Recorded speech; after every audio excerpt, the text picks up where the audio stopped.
welcome to the show. This is Pizuri, where we help you buy traceable and safe meat and livestock.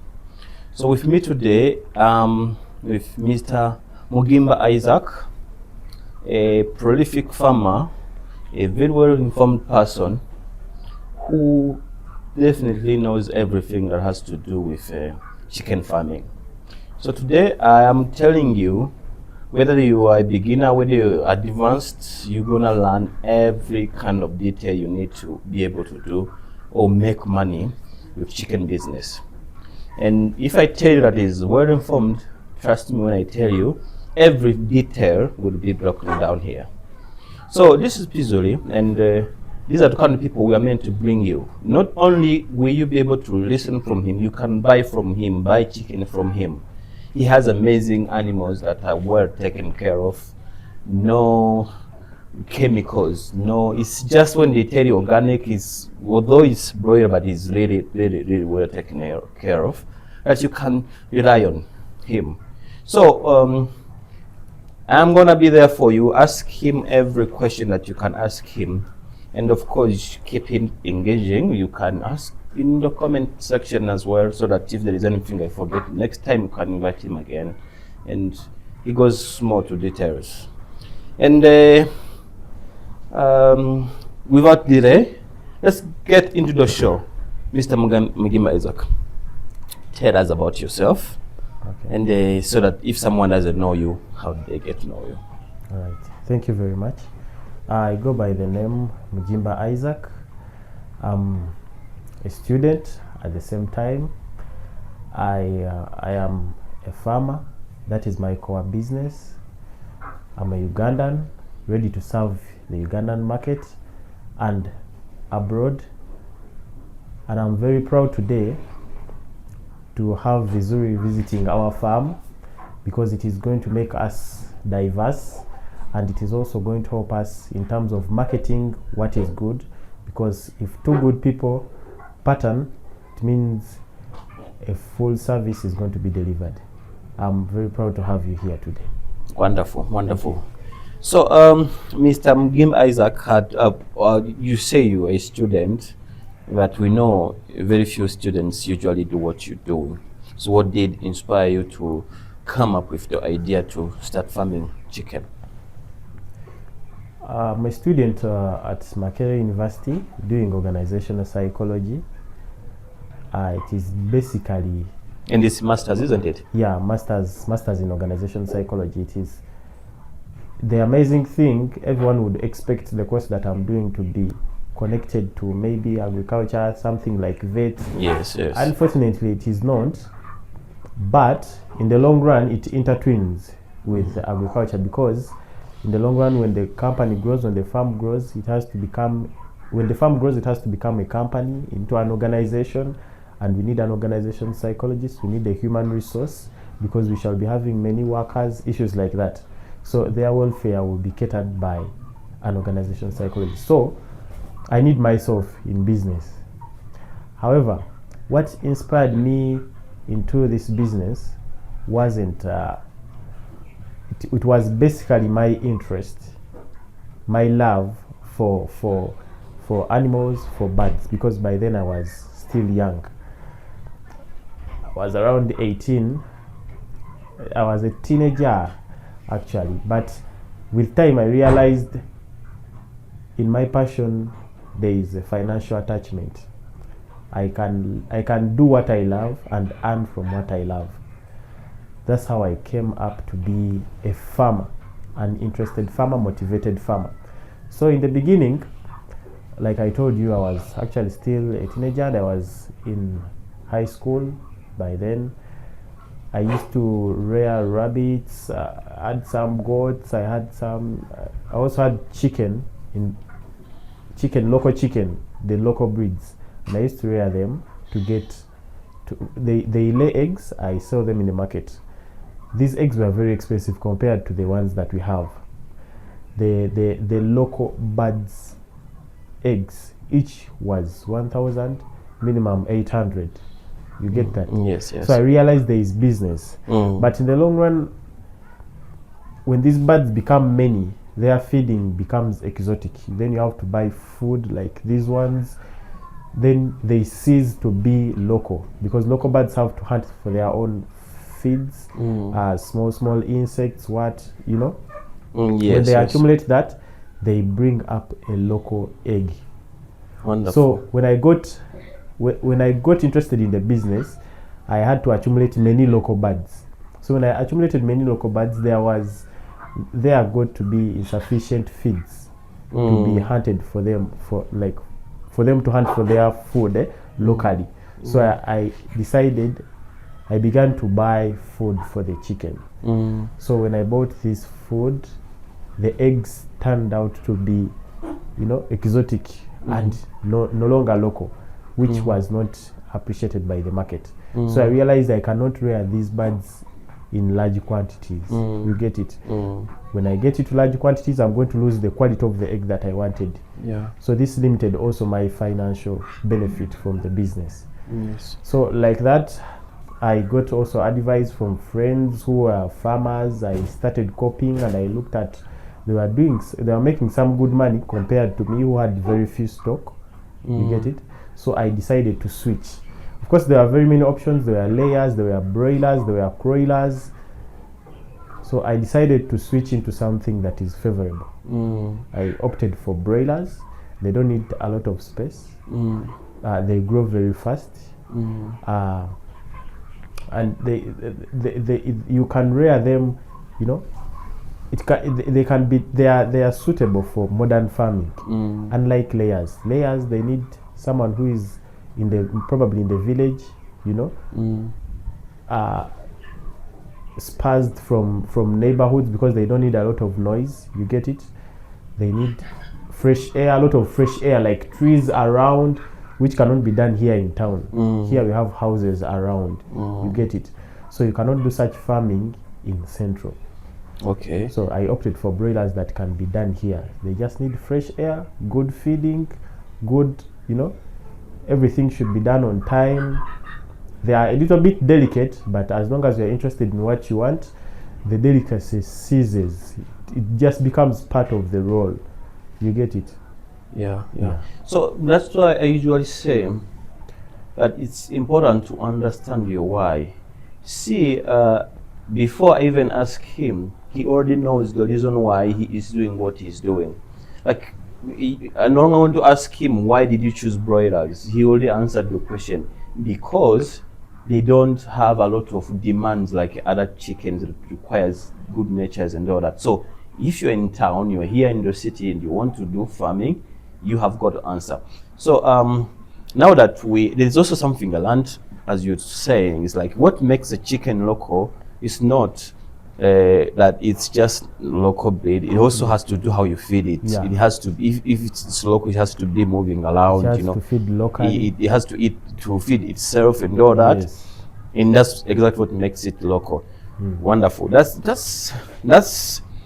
something that to learn from, that sometimes you can go on the market and you are looking for a local chicken and it looks like it's a local one, but then when you're eating it, it's just like a broiler. Now someone who has good taste for chicken can actually answer that, because when you eat, now for example, myself, if I eat a local bird, you don't have to tell me that you slaughtered local birds. I will taste it and I will tell you this is local. If it is broiler, I will tell you that this is broiler.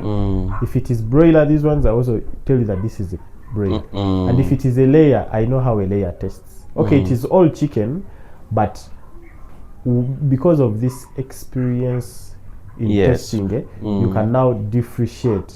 You get it? Which bird am I eating? You get it? So the local birds, the good people who have good taste for chicken can differentiate that this is not a local bird. This is a layer, an off layer, or it is a broiler. Because they want to look the same, especially after cooking. Wonderful, wonderful. So there you go, people. As you see, the importance of eating Truest meat. You know that when you're eating local, you're eating this meat, it's what you're eating. And as we always have been emphasizing, the market is full with different kind of people can give you something that appears to be what it is not. So wonderful. So my second question is, like, now going purely business, is from the start, how do you start this business, the very steps you have to plan for, the steps, step one by step, and then we shall go in details to break them down. Basically, for you to be a good farmer, you have to plan, because good planning is a mother to a successful implementation. Yes, You yes. get it. So the implementation, the results that you have, justify the quality of planning that you did Yes. in the beginning. So you have to plan, know how many birds you want, know what it takes for these birds to reach the market you want, because usually these birds, we sell them, you can sell them at 5 weeks, or you can sell them at 8 weeks, one of the two, or 7 weeks. It depends on how far your capital will take you. So this is where it gets important for you to plan. You have to know how much do you have. So how much does this that you have, how much can it facilitate? If you have 1 million, how many birds does 1 million facilitate? This is when you have to get into the feeds. How much do they eat? How much do 100 birds eat? You get it? Where are you going to place them? Where is the house? How have you planned the house? Is it well disinfected? Issues like that.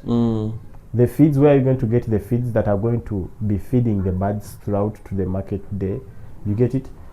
Water, where is the water source? You get it? Is it safe? You get it?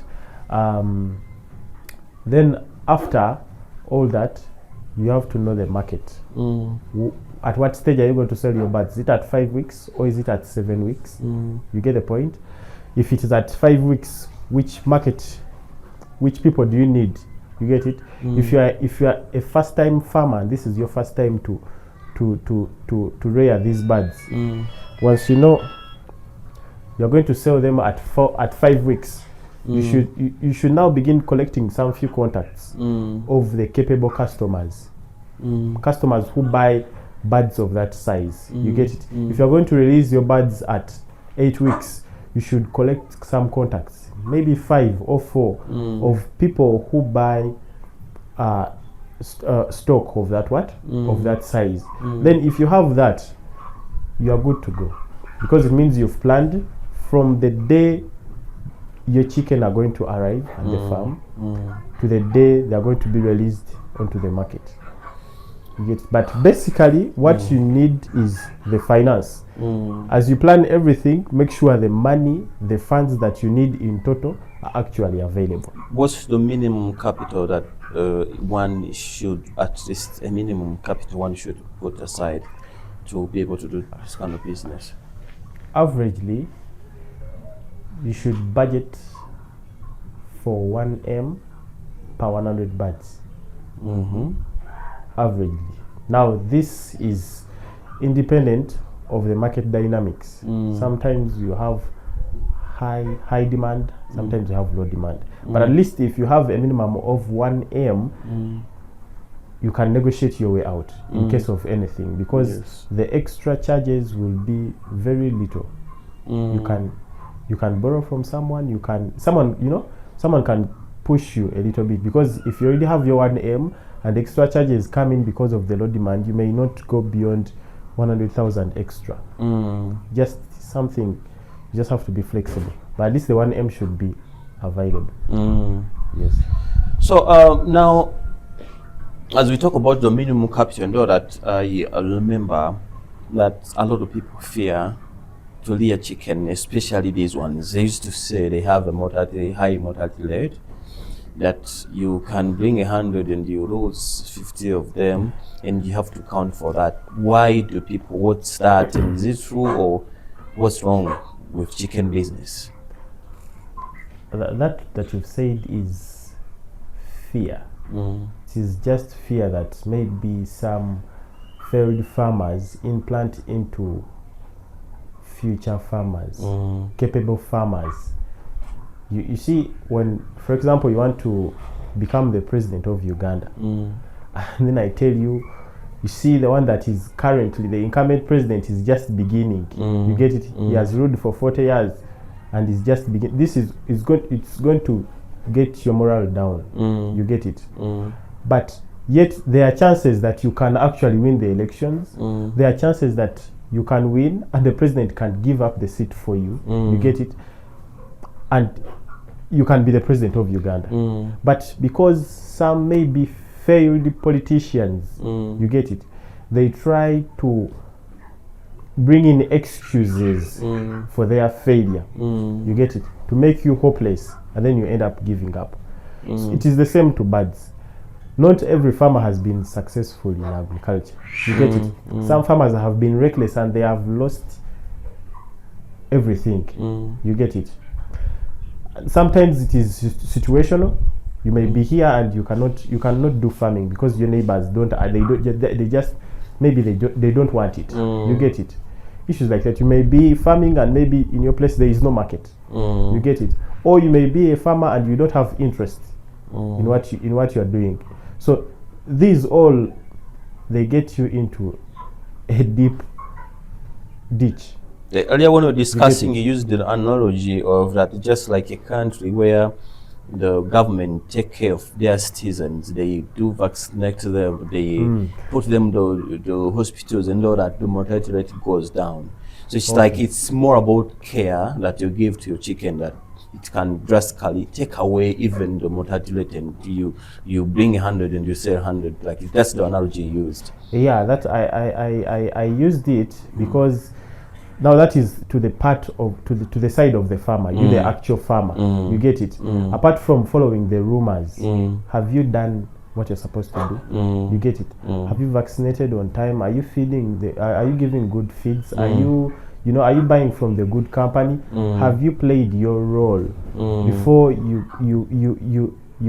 get you get gullible of what other people are saying? Farming is agriculture. Broilers are bad. You get they have a high death rate.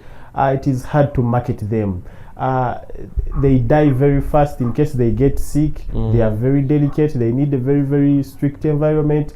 Now all those are words. What have you found out as you are practicing? You get it? You'll find out that the two stories are different. What they told you and what you're actually finding in the field. You get the point? Yeah. So when you opt to be a farmer, when you opt to be a broiler farmer, do what is necessary. Do the right thing. You get the point? Chicken, this is how they receive chicken. This is how they treat them in the brooder. You get it? This is what they eat at week 2, at week 3. This is what they eat at week 4. Do that, and you'll see yourself prosperous. You get it? Vaccinate very well. Vaccinate accurately, because there is a certain protocol you have to follow while you're vaccinating. You get it? There are certain stages where you have to mix food differently. You get it? Chicken need to eat, broilers need to eat maybe pellet day 1 and week 1. You get it? Some farmers don't follow that. You get it? And then when they find that their projects have fallen, they blame it all to something they won't even tell you. They will just conclude broilers are not easy. Broilers just die very fast. Broilers get sick, but not giving the right thing, that I actually didn't feed them with the right food. You get it? I actually mixed a lot of maize in little concentrate. You get it? But deep inside their heart, they know the real thing that happened. So as you opt to be a farmer, you must know what should be done in that particular field. Consult from successful farmers. You get it? Now, being a successful farmer doesn't mean that you have to have billions and millions of birds. No.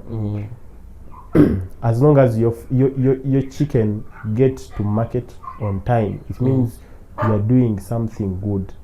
You get it? If you get your 5 weeks birds on market, you get it? It means you are doing something good, because there are people who rear birds for 7 weeks and they are of the size of 4 weeks. You get it? It means what they are doing in the back at their farm is not quality. They're not following some instructions. Oh, this is so revealing. I used to also fear them. I think if I knew what you know, I would have done it. But now, this is one lesson that whoever is following should learn is like, whatever business you're going in, it's about how much knowledge you have about this business. And as is Mr. Isaac is breaking down every kind of details, take notes and understand that it's all about knowledge. It's about what you know about a business. Okay, so back to you, Mr. Isaac. I want now to go to details of those steps of safety to make sure you reduce the mortality rate. Not only about, we have had care, we talked about having care, but now we start on those steps. How do you prepare the ground? How do you bring them? How would you transport them? How would you feed them? Those kind of details, in kind of details that one who knows exactly what you mean by care. So the first thing, I'll take you from the time you book your chicken, you pay that money, to the time you are done with brooding. Brooding is this improvising of the mother's care, mother's warmth, mother's, that small behavior that chicken do for their chicks. You get it? To feed, to drink, and to have warmth. You get the point? That is basically brooding. So, first of all, to be successful to the level of brooding, you must book from the right company. Not just the right, but okay, from a good company, because there are many companies there pouring chicks to farmers, but you must make research, find out who are the best producers of chicks. You get the point? So when you find out that, pay your money, book the chicken that you want. You get that? Then after, prepare your what? Because after you book, they will tell you when you need the birds. It is important you have your chicken house prepared for a minimum of 2 weeks. Spray it the first day, then give it around 12 days, then spray again. That is 2 days to the reception of the what? Of the birds. So you are spraying twice. When you spray the first time, wrap the what? Wrap the house. You get it? Wrap it with while you're wrapping it, you are making sure you don't exchange contact with the outside environment. You don't want the dust to come and settle in a house that you've sprayed very well. You get the point? So wrap the windows after spraying, and then let it rest. Lock it and let it rest. Come back on the 12th day, 2 days before the reception of your chicken. Spray the second time. Don't unwrap, just spray the second time. Then prepare, put in the husks, wire up the drinkers, the feeders. Then let it stay until your chicks are at the farm. When you realize that you are receiving your chicks today, it is important that morning you wake up, place the feeds in those feeders, put water plus the prescribed medicine basing on where you're getting your chicken. You get it? Then let the house ready. Put in we use pots. You can use, sometimes we use electric bulbs, but sometimes they tend to be expensive in terms of the bill. But you can use pots, improvise with pots to give the birds warmth. You get the point? Yeah, you burn them, put them in the chicken house a little bit away from the ground so that they just pump warmth and the chicken cannot reach directly on the what? On the pot. You get the point? So this environment is what we call the brooder. It has food now, it has water, it also has the what? The warmth. So this brooder is improvising the mother bird. You get it? Bring your birds, place them in, make sure you check on them every now and then, at least 3 hours, make sure the aeration is okay. These wrap-ups that you made on the windows, you try to lower them a little bit to make sure you have enough oxygen, just oxygen, not again wind blowing around to take away all the heat that you had improvised. Make sure the heat is not burning, it is just warmth. You get the point?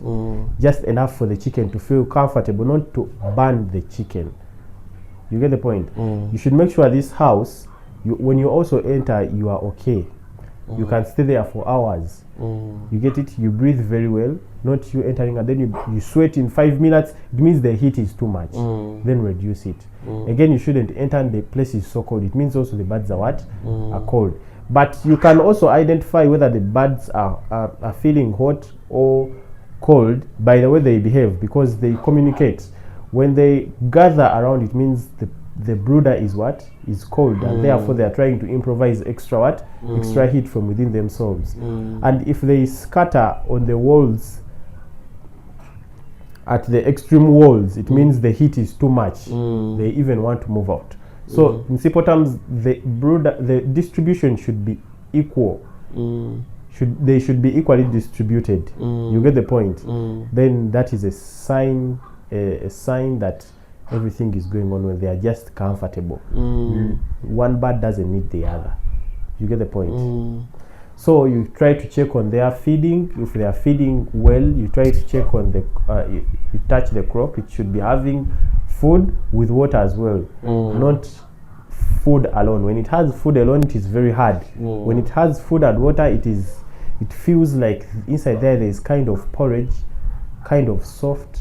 You get the point, eh? Yeah. So when you touch it, it is also a communication that the birds are doing what? They are feeding. You get it? If it is very hard, it means the birds are having water, they are having food, but they are having poor access to what? Water. If it is again very soft, it means the birds are having water but poor access to feeds. So this will also give you guidance to redesign the way you are distributing your feeders and drinkers. That's a very this is how you should behave throughout your brooder. The brooder normally takes up to 2 weeks. Yes, up to 2 weeks. But in the long run, as these 2 weeks go on elapsing, you should try to increase the aeration, because it means the birds have grown. Therefore, they need a little bit more oxygen and more fresh air, and they are growing. They are inside. The digestive system is beginning to work very fast, and it can generate enough warmth for the birds. You get the point? So as they grow, know that they are getting less need for external care, especially warmth.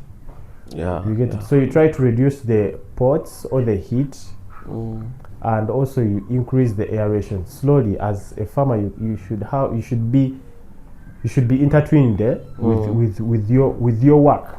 You get the point? You shouldn't have to copy everything. You can feel it when you enter the chicken, but when you enter the house, you can feel that now there's something wrong, or everything is okay. You get it? You and your farm should be one. Wonderful. This is there is a saying I used to hear when I was growing up, that when they said that if you want to rear cows, you need to learn how they sleep so that you sleep like them. This is the example of what you're saying. Now, I want to little bit retract back to what you said for the preparation in the balance with heat, anticipating rain and heat and coldness. How would you build a house in a way that it accommodates for that? How do you the kind of house that chicken can stay in? How do you build it? Okay. Unlike human beings, we have different needs as we are constructing our houses. Even cows have different needs for their shelter. You get it? It applies to birds also, the broilers. The structuring of the house is different depending on their needs. You get it? So these birds, remember, they need enough aeration. When they grow beyond 2 weeks, they need full aeration. You get the point? So you have to design your house in a way that it is going to provide enough aeration, in that wind or air is going to come from this side and move swiftly outside the house on the other end. You get it? Not air coming and settling inside. So how do we strategically construct a chicken house? First, you must lay the foundation very well to add and have a flat ground. You get it? As you're building it on the sides, now the sides come, as you're building it on the sides, you should raise it to around 3 feet. Now from the level of 3 feet, it should be a wire mesh. Yes, to the level where you're going to do the roofing. You get it? Now this wire mesh is to allow in enough air and to allow out the used air. You get it? However, this wire mesh is not going to go all around the house. There is the sides of the pin of the house, of the house. It's supposed to be constructed from the ground to the what? To the rooftop without leaving any space for the wire mesh. Because usually this is the direction of the what? Of the sun, the rise and fall of the sun. The direction from where the sun rises and falls is the direction on which the chicken house should be constructed fully, from the ground to the top. You get it? Unlike the other sides where the sun doesn't, you know. So why do we construct these sides from the ground to the rooftop? This direction is usually the what? The direction of the wind in the cold seasons and also in the rain seasons. You get it? The wind blows on this direction, it blows against these directions. You get it? So if you don't construct it fully, there are chances that wind is going to blow the rain inside the house. You get it? So this is the science why you should construct on these sides. You should on the side from where the sun rises and where it falls, you should construct the walls up to the what? To the rooftop, without leaving any space for the wire mesh. So, but the sides which is not in that direction, that you just construct up to 3 feet. From 3 feet to the rooftop, you can do what? You can do wire mesh, because rain doesn't disturb on these directions. It is just calm air, you know, coming in, going out. Wind, not this blowing strong air that is going to bring discomfort to the chicken. So strategically, that is the chicken house. You get it? Doesn't have to be so much high, so much tall. Just comfortable for the chicken and you, the farmer, the height of the farmer. Yeah, full stop. Sometimes, if possible, you can construct a flat down and having the second floor up. It is also good, and for the chicken, it is not that expensive. You don't have to use a lot of a lot of steel. You just have to improvise with maybe timber, and always your engineer will always advise you how to do it. Yeah, because chicken, they're not so much as heavy like machinery or human beings.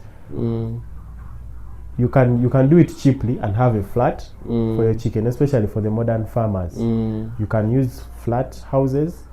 You rear a little bit more chicken in a small space. Wonderful, wonderful. So it's like, if I'm trying to get you say that you should improvise like 1 million per 100 chicken. Yes. So it means you can even do 500, isn't it? 50, yes. It means someone can be able to start a chicken business with 500,000. Yeah. Wonderful. So this is like a leveraging. So if you're there and you are wondering if you need millions and billions to start a business, that's not the case. I want you to just take notes of everything he's saying and just follow the guide and see how you become extremely rich just shortly. So I want to now talk about food and the supplements, and if there is also medicine. Is there a special kind of food that you have to or are there some kind of supplements, or are there some kind of medicine you have to look for and always have at your chicken or at your birds business, something? There is not much dynamics about the food because these things, the science behind the feeding is already How about solved. water? It's already solved with our feed suppliers because we have what we call concentrates. For example, we have Kafika, we have Esara, we have so many companies that are supplying these concentrates. You get it? So these concentrates are mixed and they are developed in a way that if you mix them well with maize, you are going to create what is called a balanced diet. So all a farmer has to do is to buy this concentrate, mix it as prescribed in the maize, and they will create a balanced diet. So there is not much science about that. With medication, there is still not much science as long as you give ultimate care. It is hard for your birds to get sick or any kind of sickness if they are if they are having good care. Because for example, you have a disease called coccidiosis. Now that is literally caused by dirtiness. You get it? Hygiene. If your hygiene is poor at the farm, definitely you're going to have coccidiosis. So the more you take care of your hygiene, the lower the chances of you having coccidiosis at the farm. So you literally don't need medicine. You just have to precaution yourself on hygiene issues. We also have maybe flu. Now this flu that attacks chicken, it is usually from the outside environment. The local birds that move around are the ones that bring that flu to to your in-house chicken. You get the point? So you have to construct your house up to 3 feet just to prevent that contact from outside birds. You get it? Also disinfect your visitors, and also you, when you're entering the house, you must disinfect. You get it? When you enter your birds, put on at least boots so that to prevent to disconnect that connection between the outside environment and chicken. You get the point? Put on boots, disinfect, full stop. You are safe. You will not have flu around on your farm. You get the point? Basically those are the basic diseases that disturb. You get the point? Yes. So you find that if you are giving good care, good biosecurity, you're not going to see any of these. You also need no medicine. When it comes to vitamins are just necessary for relieving stress in the birds, but vitamins are not medicine. Just for relieving stress, there are these days where customers are coming into your birds and choosing the biggest, choosing what they want. This scares the birds. They have never seen these people. These people are routining the house. You get it? Touching this one, carrying the other one, So this brings stress. This is when you should apply vitamins. You get it? Sometimes after vaccinating, these vaccines, they are heavy and they have a big impact on the chicken. So it also brings stress. So after vaccinating, you take like 1 day. After that day, you give some vitamins. So vitamins basically to relieve stress. You get it? Vitamin is not medicine. What's the name of the vitamin? That is what we advise any vitamin as long as it is an electrolyte. There are some vitamins that are mixed with medicine. Okay, they are good, especially when the birds are sick, but once the birds are healthy, you should use electrolyte vitamins. There is Surelite, there is Amylite. You see, that one is purely vitamin, nothing like medicine. I don't advise medicine at the farm because these chicken are going to be eaten by people. By people. And this medicine, they are dangerous to people's health. You get it? And customers cannot know whether the bird was given medicine yesterday or you get it. And also we the farmers, because of our lust for money, you may fail to control yourself from selling off the bird after it takes medicine. But these medicine have what we call a withdrawal period. When they consume this medicine, they should not be for human consumption maybe up to normally 7 days, 5 days, or 3 days. It depends on what the manufacturer has prescribed. So few farmers follow that. That is why we recommend that you give your birds quality care to prevent whatever would come as a repercussion of you giving your what? Giving your birds medicine. See, these repercussions against the what? The customers, cancer, issues like that. But because of a reckless farmer who didn't manage to do what? To care for their birds very well. So they become sick. When they become sick, you have to treat. After treating, it may be hard for you to, to follow the withdrawal period. And then you end up selling birds that are not of quality to the customers. Wow, so wonderful. So this is why we put this platform for you people to be able to track and find safe and safe meat for consumption.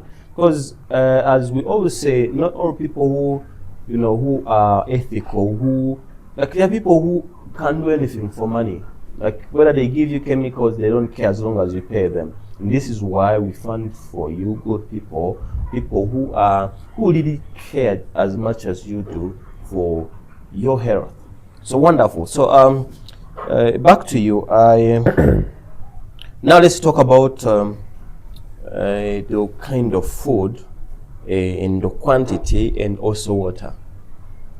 How do you measure water? That how much water do they consume? How do you know they have enough water and how much food is enough and all that? With broilers, that budget that I gave you is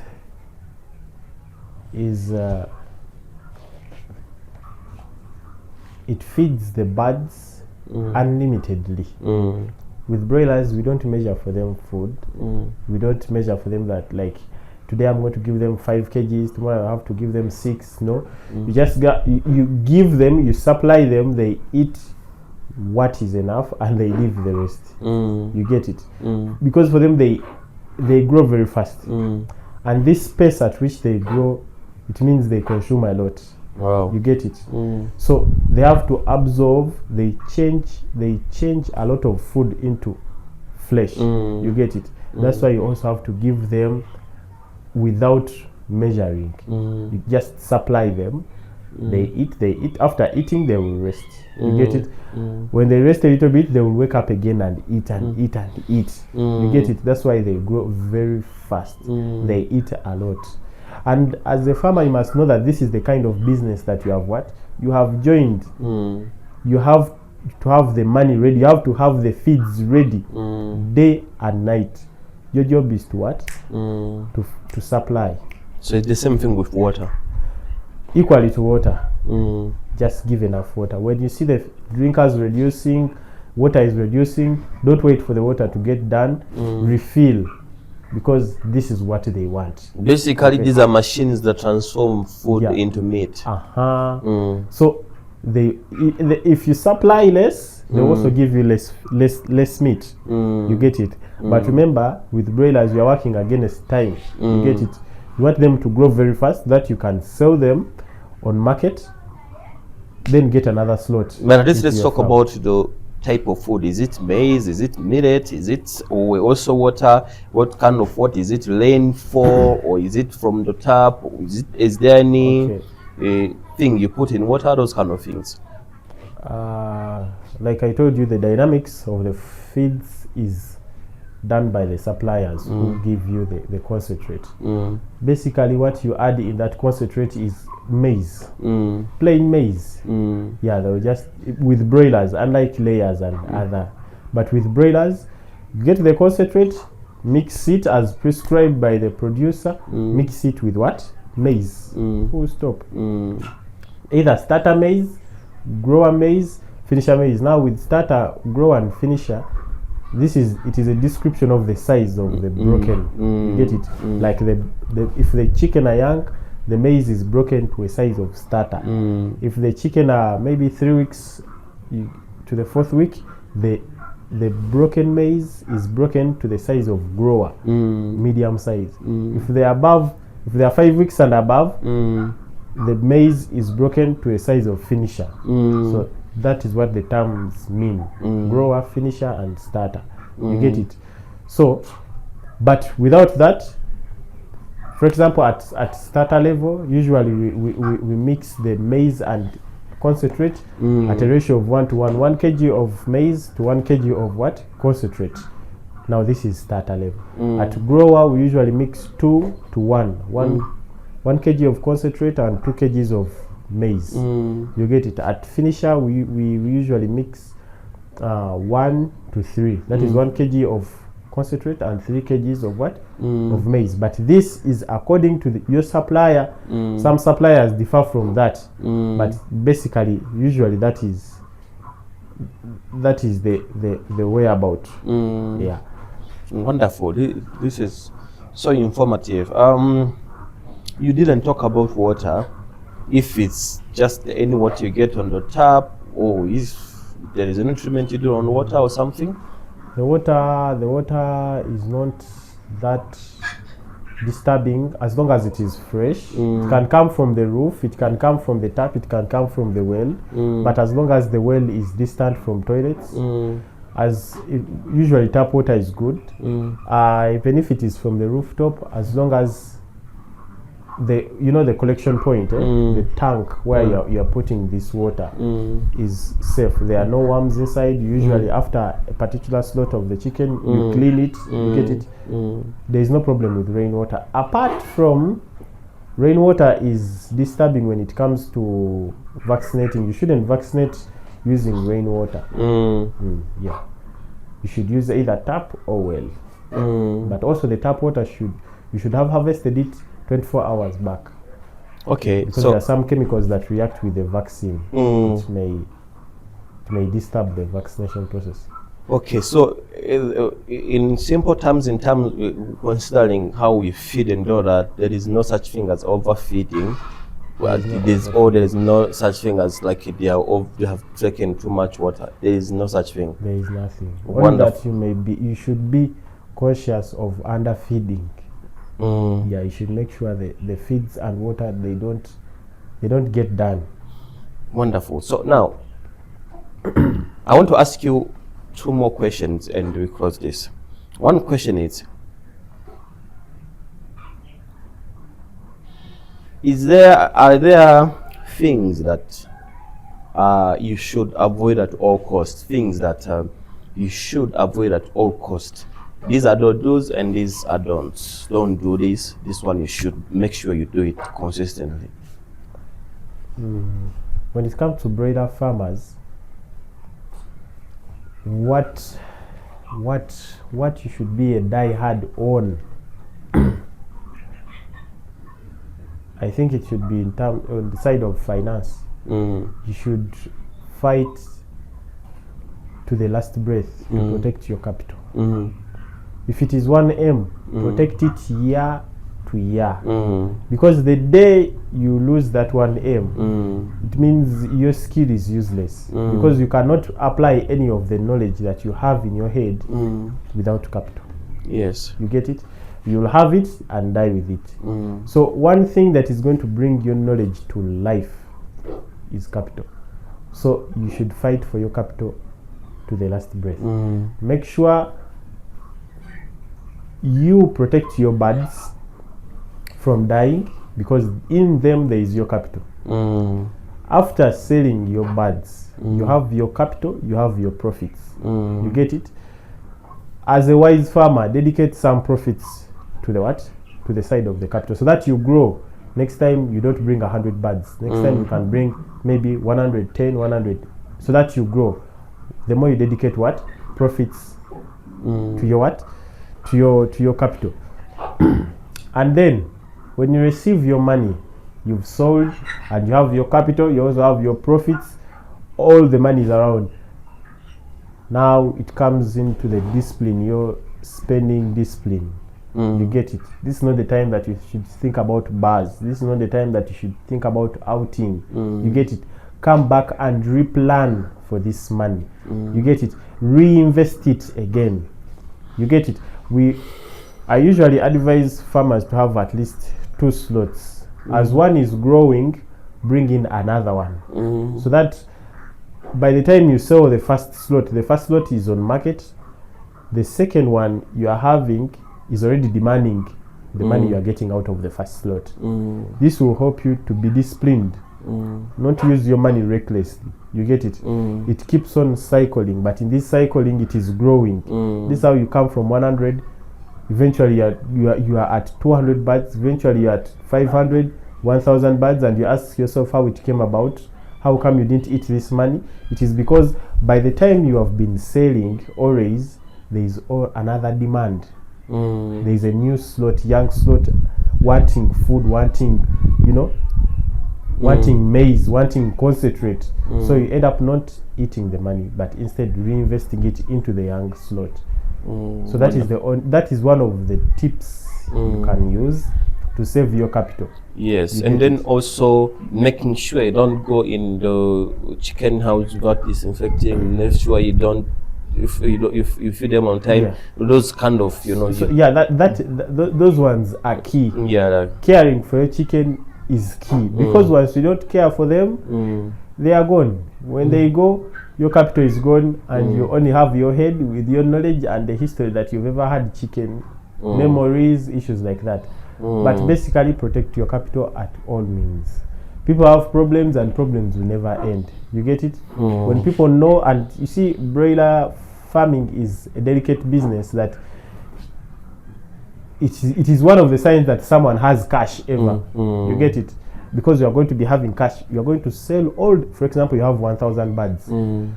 Like I told you, averagely you should have 10 M for 1,000 birds. So if you sell 1,000 birds, once your neighbors, your friends hear that you sold 1,000 birds, it means on average you have your capital back, that is 10 million. You also have your profits maybe 3 M. So you have around 13 M at hand. You get it? This is when people are going to come in crying. They are crying probably fees, what, you get it? So you must be wise to know that the nature of your business exposes your financial your pocket. You get it? People are aware that you have money. You get it? Unlike other businesses, they don't know whether you've sold, whether you didn't sell, whether you have, so find tactics. You get it? That's why I told you the other cycling. If you have another cycle around, you always have an excuse that the money that I sold is now feeding these ones. It is obvious. You get Wonderful. it? Than having 13 M at hand, then begin to deceive people. I don't have money. How don't you have money? This last week you sold 1,000 birds. Yes. You get it? So the cycling will help us, but at all means try to prevent reckless spending. Wonderful. So is there, I'm going to ask you actually 2 questions, because that one was in the closing marks. One is, are there mistakes that you did when you were starting this business that you would tell people not to do and avoid them at all costs? Kind of mistakes or things you wish you knew as early as possible? That's one. 2, or maybe first answer that one. Basically, I think I've even already answered that. The reason as why I gave it the previous question good emphasis, it is one of the mistakes that I've done. You did, and you spent money. Wow, that's without spending recklessly, but I mishandled the money. You get it? Wow. Yeah, I mishandled the money, and because now, for example, I would say, okay, regretting is bad, but I would say if it were not for that, I would be very, very far. You get it? From where I am. You get it? Because I've been getting this money, getting it, reinvesting it again. But it is only these days that I realized that had it not have been for, but the good thing it taught me, I learned lessons, and today I changed my behavior. Now the way I behave with money is different from those days. You get it? Very, very disciplined. I know what to do when I get money. I know where to put it. I know when to get it back. You get it? If it is in the bank, it is in the bank. If I'm reinvesting it, I'm reinvesting it. You get it? Not getting maybe my 5M or 10M, then that is the time I begin to think of, going to the bar, going out, beginning to buy new equipment, new shoes, clothes, Now this all should come after I have budgeted, I have bought chicken feeds, I have, I have sold off. After knowing my capital is back, now knowing what I have made as profits, now this is when I begin my personal spending. And now I have made 1M as profit. You get it?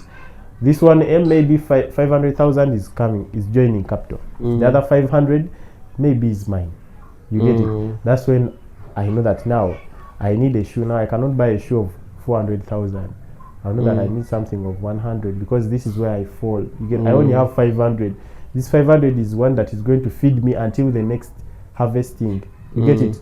So I limit my expenditures in my profits. Protecting your capital, that's very important. And it's not only about business. When you're doing any business, they say cash is the king.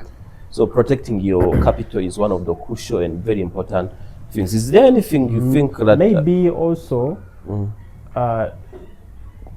taking loans? These loans are good. They are stimulants at the beginning when someone tells you can get such and such amount. But to chicken farmers, you should be very calculative when you're getting them. If possible, get one, track it very well, know how it has done for you before you get 3 loans into one project. You get it? Because by the end of the year, you only discover that the capital you have is also loans money. You get it? So you must be very calculative. Understand, I have now 1M for loans. You get it? I had 10M personal, I have added 1M. Have your money valued. You get it in numbers. Write it down. Know when you're coming down, when the graph is going up. So follow up your digits, your values. You get it. So track that loans money. Deduct the profits. Deduct everything. You realize that a chicken farmer doesn't need loans. Wow, wonderful. Chicken farmer doesn't need loans, especially the farmers that are producing at 5 weeks. You find that the interest the loans person is asking from you is almost the profit you are making. So relying on it is just for impression, but realistically there is no financial value. Yeah. So study those loans if you can, and please align with fellow farmers. You see, farmers are the ones who understand their own problems. You get it? If you are a farmer and I'm also a farmer, I can come to you and tell you, I'm having a problem here and here, but I need a push. You get it? You're going to give me 1M and maybe want to ask for profits from me. But if I go to a loans guy, he's going to tell you, I'm giving you 1M, you must bring back 1,100,000. Yet that is the profit I'm also going to make from the chicken. You get it? So you find that you're working in circles. So as farmers, we should ally. You get it? Work as a team.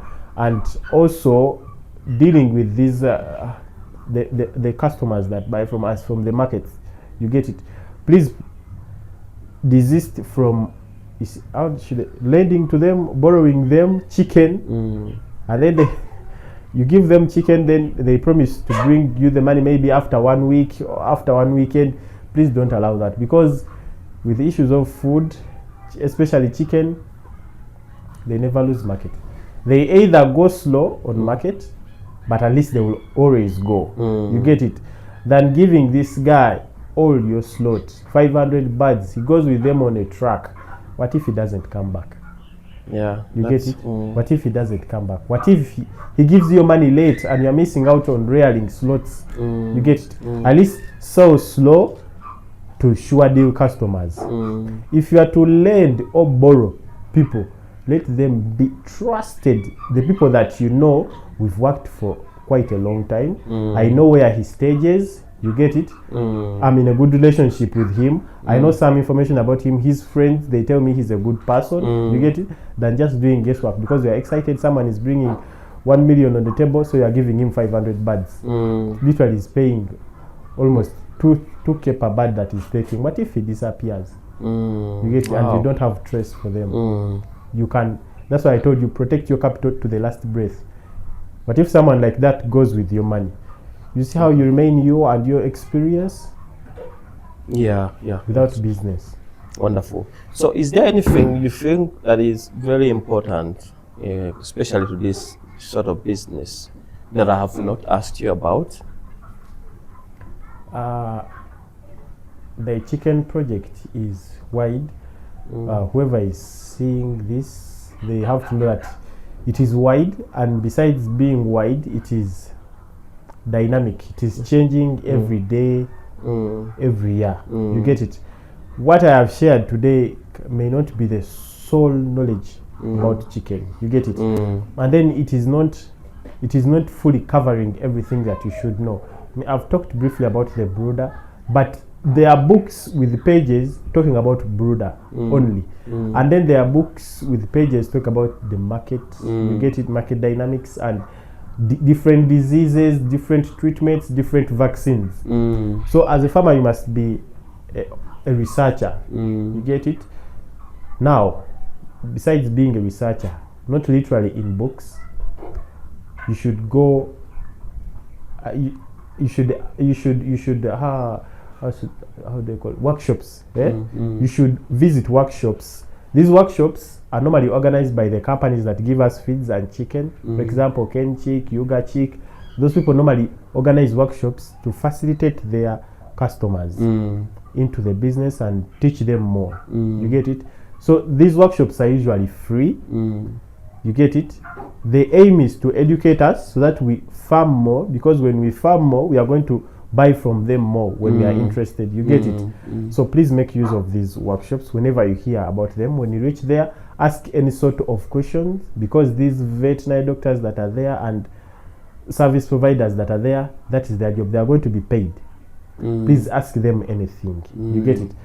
But make sure you go to these workshops as many as possible in a year. At least try to visit at least 3 so that you are updated. Like I told you, it is dynamic. You get it? Things are changing. You get it? So apart from what I've said, please note that and endeavor to fulfill it. Check on those workshops. Like you've learned something today in this discussion with Vizuri. Tomorrow you are going to learn something new in the workshop. You get it? And avoid rearing birds on rumors. They say. What do details say? You get it? What does the company prescribe? You get it? Not guesswork. At least have those company contacts. Where you get your feeds, have the company contacts. For example, you get your chicks from Kenchick, have the contacts. Call them anytime. They have veterinary doctors. Consult from them. For example, where you get your birds, your feeds, you get it. For example, we have SR. Have the SR contacts. Ask them anything. How do you mix the feeds? How do you do it? So that they guide you. With time, when you begin buying from us, maybe chicken, you also have to have our contacts. You get it? Ask us anything about the chicken. You get it? Maybe how much can we supply you?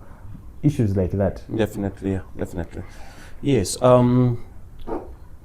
As a student who is doing masters in organizational psychology, is there any advice you have to a fellow student who would like to be as autonomous and independent as you are, to be able to, because this requires you to get your hands dirty, definitely. So I'm very sure you have seen fellow students who really look at this and it's like, they are not willing to pay the price, the disciplines that this one requires. And then they require for shortcuts and all that. Is there anything you have for such kind of people? Yeah. On that, I want everyone to know that we are different. You get it? Every work can be dirty. And no work is easy, but we are meant to work. If you want to live well, you have to work. You have to earn. Now people think that maybe work, sometimes the word work is scaring. You get it? People, it normally stimulates thinking of hustling, sweating, things like that. But sometimes work can literally mean observing, judging, and acting accordingly. You get it? Now, in our different experiences, you see, we are unique. You get the point? We live in different places. We have gone with different friends. relatives from different parents, we are from different churches, we are from different countries. Everything is different. Even the twin that they born you with, after birth, you are different. Probably beginning with gender, beginning maybe on the content, amount of hormones that each of you has, maybe testosterone and those things, you are different. You get the point? Now, by knowing that we are different, let us study our situations. In these situations, yes, there are hardships, but there are also opportunities. You get it? Today, I am a farmer. It is because the uniqueness of my context. When I sat down and studied it, it drove me into what? Into farming. You get it? Vizuri is also another. By the way, it's Pizuri. It's pa Izuri, Pizuri. Okay. Yeah. Pizuri is also another innovation. You get it? But you may find that no one forced you into it. But when you sat down and studied your environment, the people around you, the opportunities around you, the strengths and weaknesses around you, this is what developed into an idea of Pizuri. You get it? And no one told it to you. Yeah, you just that's why it is doing the best of the services. You get it? So this is the same voice that I'm telling to other people. You should take time and study your environment. You get it? What are the strengths and weaknesses around you? And out of this, what kind of business can come out? Which kind of innovation? You will end up being an entrepreneur after studying this, because you're going to find a problem and then you improvise a solution. You get it? So you'll find that what you have come up as a solution is actually business in it. Now, the issue of dirty, tiresome, it will come in at this point. That's when you know that the business you have found is actually tiresome, or it needs a lot of, head pushing. It needs a lot of, group or teamwork. It needs a lot of, innovation issues like that. Now, these challenges are what you have to adhere so that you are successful. You get it? Otherwise, if I tell people that now come and rear chicken, people may not have interest in rearing chicken. You get it? But in their different places that where they are sitting, where they are watching, you get it? They can study and find business there. It will be unique. It may not be chicken. It can even be chicken. You get it? But it will be business. They have to endure, however much it is tiresome. It is the business that has arisen in their context. Just respect that. You find yourself financially free. Wow, so wonderful. Are you going to keep farming when you're done studying? I have to do farming because it is personally, it is my financial background. I respect, because of the respect I have for it, I have to continue with it. I have not been disappointed in farming. You get it?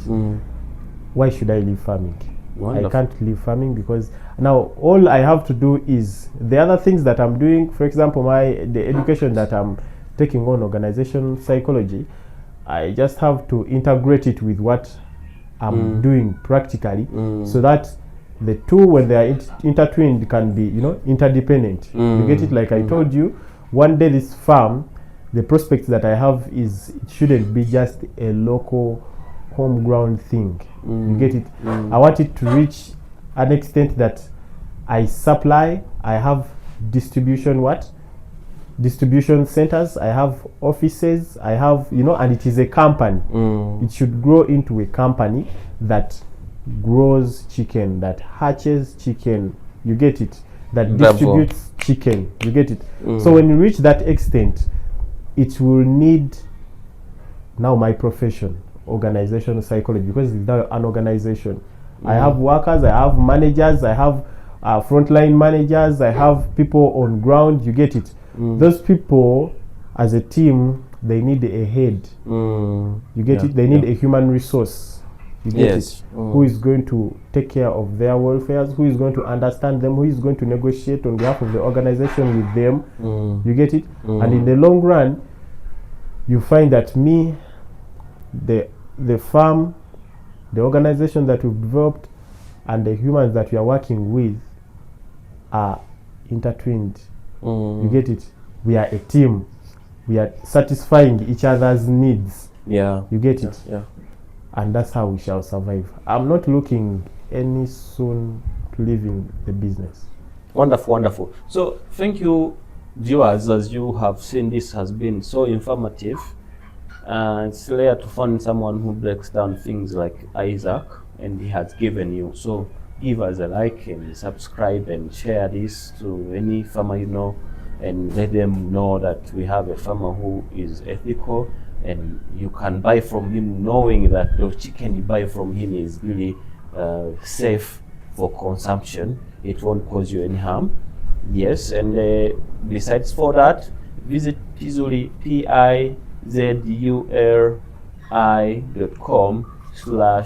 and then search for Isaac. Definitely you'll find his shop and be able to shop from his chicken. Once you visit his shop, you'll find every details of him, contacts, locations, and all that. Yes, Yeah. yes, yes. Yeah. Okay, thank you very much. You're welcome.